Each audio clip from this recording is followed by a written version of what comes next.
When we are young, they are read to us as tales from far-off lands, of castles and royalty, dragons and knights, mystical creatures and wild adventures. They are the ideas thought up of others and created to bring our minds on a journey that shape our dreams. Growing old enough to run and jump, I rarely saw things as they actually were.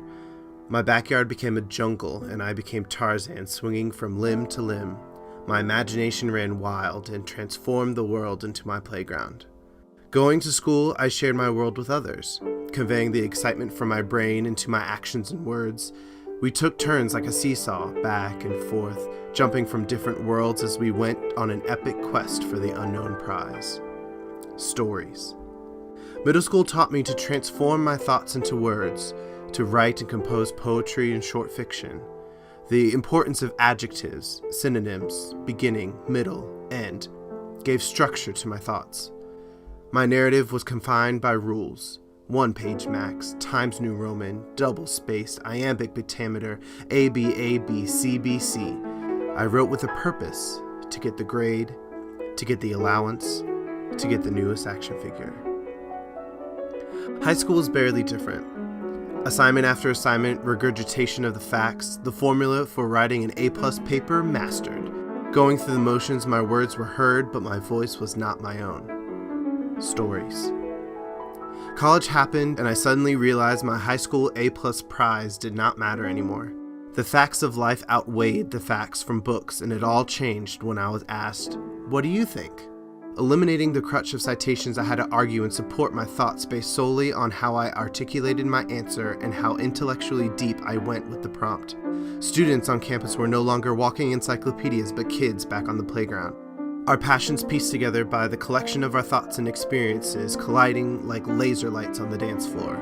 Once, the stories were told to us of faraway lands and made-up adventures, but now the tables turn and we are the authors.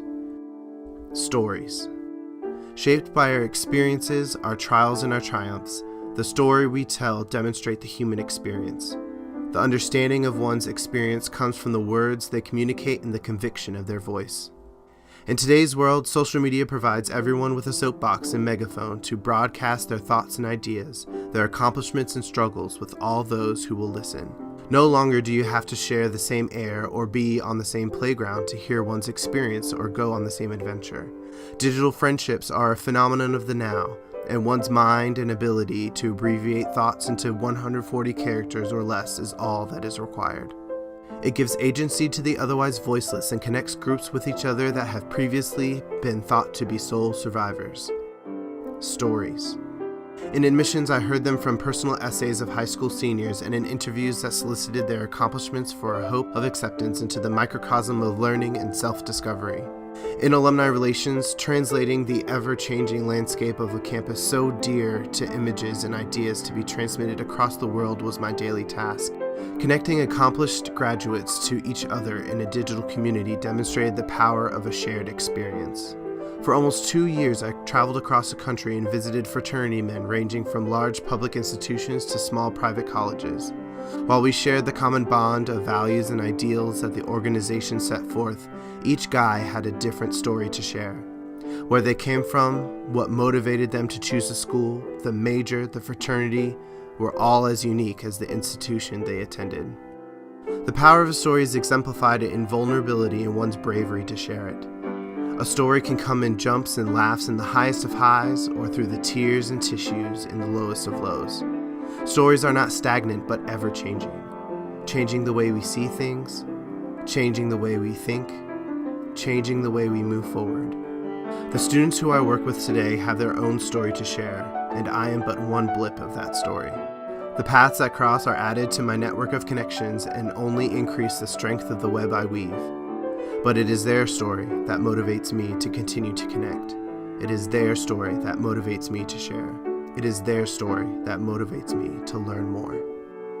Everyone has the power to invite someone into their world. Everyone has the power to learn from others by listening, questioning, understanding. Everyone has a story to share. Will you share yours?